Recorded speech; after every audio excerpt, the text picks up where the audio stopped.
Now for our story. The birth of a child is an event celebrated by even the most primitive peoples with gladness and joy. And yet in Wakefield, 3 people whose lives are dependent on the outcome await the birth of a baby with mingled emotions far different from the simple happiness which seems so natural. Sergeant Bill Meade, Ben Calvert, and his wife, Jessie Calvert. The birth of Kit's baby represents the possibility of a fresh start for her husband, Bill. A release from a marriage based on deception and trickery. Ben Calvert, Kit's father, hopes desperately that the child will be fit, one he can be proud of. But he is certain that whatever happens, his daughter will return to Wakefield. Certain he can then shape the future according to his own desires. And Jessie, who has used this birth as a weapon to achieve her own ends, waits anxiously for a letter she is sure Kit will write. A letter saying she will not return to Wakefield. Then Jessie will know she was successful in creating a rift between father and daughter. 3 people waiting. But none of these people in Wakefield are aware of Kit's tragic accident with the loss of her baby. Now in a Los Angeles hospital, Kit herself is waiting the birth of another woman's baby, waiting for Lisa Fenner's child. Kit and Paul Cromwell had sat in the reception room for what seemed an interminable time. At last, Dr. Gordon had come in. Well, it's all over, Mr. Cromwell. Is she all right? Yes. Mrs. Fenner came through beautifully. But the child, Doctor. It's a boy. A very fine little boy. A boy. Then you're sure she's quite all right? Oh, yes, indeed. You needn't worry at all. That youngster's quite a little roughneck. 7 pounds, 8 ounces. Probably turn out to be a football hero. Well, Dr. Gordon, you've been wonderful. We're very grateful. Thank you. It's no credit to me. Mrs. Fenner is a very plucky young woman. Yes, I know. Mrs. Meade, I'm glad to see you looking so well. Everything all right? Kit, didn't you hear? Dr. Gordon says you're looking very well. Oh, I'm sorry, Doctor. I didn't hear you. Yes, I feel really fine. As a matter of fact, I've never felt so well in my life. I'm so happy for Lisa.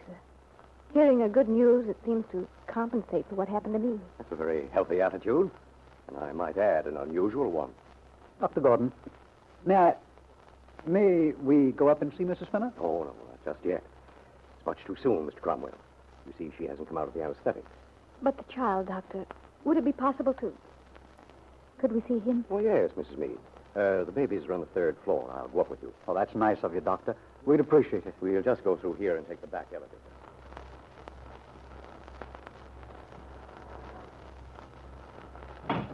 Well, here we are. Thank you. Thank you, Doctor. How much did you say the baby weighs, Doctor? 7 pounds, 8 ounces. Well, isn't that rather unusual? No, it's a good-sized boy. Doesn't hurt to have a head start, you know. No, I suppose not. Yes, Mrs. Fenner should be very proud. I know how she's looked forward to this baby. Perhaps you'd like to be the one to tell her, Mr. Cromwell. Well, I think I'd better. She hasn't seen him yet? No. Many times the husbands and grandparents see the baby before its own mother does. Well, that seems rather odd, doesn't it? Doctor, I suppose this is a silly question. Go right ahead, Mrs. Meade. I was just wondering, did you notice what color the baby's eyes are? Oh. Well, frankly, I didn't. As long as they're healthy, I might as well confess. They all look pretty much alike to a doctor. But in any case, his eyes will probably change color. That frequently happens. Well, here we are. It's remarkable. Look at them. They all look alike. Which one is Mrs. Fenner's, Doctor? Just a moment. I'll step around and ask the nurse to hold him up for you. A moment later, the nurse appeared behind the glass partition. With experienced competence, she reached down into one of the baskets, lifted up a child, and held him up for them to see. His eyes were closed, but a funny little smile flickered across his face, which brought a responding chuckle from Paul. A chuckle which Kit did not hear. There he is, Lisa's baby. What a funny little creature he is, really. I suppose all new babies look like that at first. You really can't tell who he looks like. But it doesn't matter. They say children grow to look like people they're around. I wonder if that's true. It's strange. I feel almost as if But perhaps that's not so strange. For days now I've been counting on this.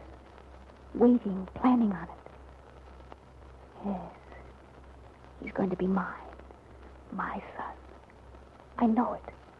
I know she'll let me have him. And in a room down the hall, Lisa Fenner opened her eyes. The white figure of the nurse was a swaying blur, like a reflection on disturbed water. Then Lisa came to full consciousness. As the nurse smiled down at her, everything which had happened came rushing back to Lisa. She wanted terribly to ask the first question that came to her mind. But she couldn't. Not yet. She closed her eyes again. She was thinking of all the things Kit had said, and things Paul had said. From a logical standpoint, the answer should be obvious, Lisa. You see, it wouldn't be fair to the child. You needn't worry about the environment your child would have. Yes, I'd go back to Wakefield. It would make such a difference. Of course, Lisa, I don't blame you, but it's true. If we hadn't had that argument, it wouldn't have happened.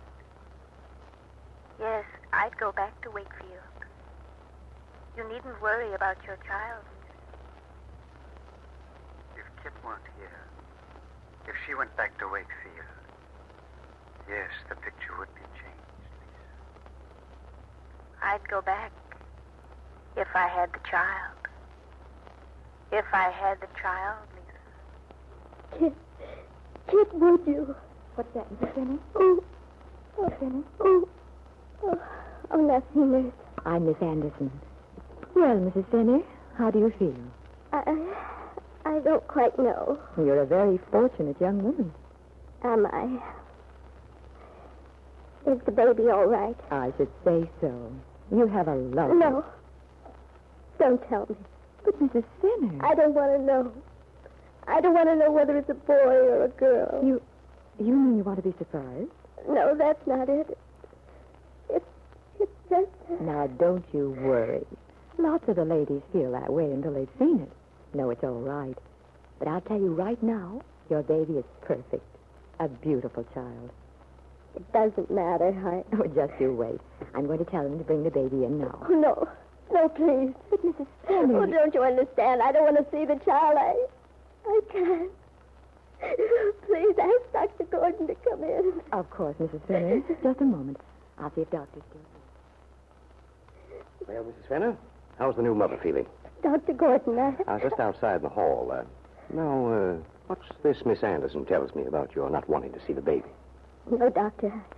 I can't. Oh, now you mustn't feel that way. Lots of women get a sort of stage fright about seeing their first baby, but then when they hold him in their arms... Oh, no. That's just it. I don't want to. Mrs. Fenner, something's bothering you. I'm here to help you. You must tell me what's wrong. What's worrying you? All right, Dr. Gordon. I'll try to. I know it must seem strange. Well, frankly, Mrs. Fenner, it does. We've had so many nice little talks. I know how you look forward to having this baby, and now I can't understand. Mustn't worry about the child, you know. You'll have a fine, healthy baby. The nurse told me. And what is it? I can't help you, Mrs. Fenner, if you're not willing to cooperate. To let me help you. Oh, it's not... Oh, everyone's been very kind. It's just so difficult to explain. Look, Mrs. Fenner, I think you're just overly sensitive, disturbed. I'm going to tell Miss Anderson to have the baby brought in. Then you'll see how needless all this... No. No, don't, Dr. Gordon. It's much better this way. Better? Yes. I couldn't stand to see my baby. I don't want to. Ever. You see, Dr. Gordon, I'm not going to keep my child. Lisa Fenner had made up her mind. Had reached the most painful decision any woman could be forced to make. The choice between her child or the man she loved. And so it seems once more Kit Meade is to have her own way. Get the things she wants for herself, regardless of the effect this may have on the lives of other people. I wonder, Kit, how long you can keep this up. How long you can continue to use the misfortunes of other people to your own advantage.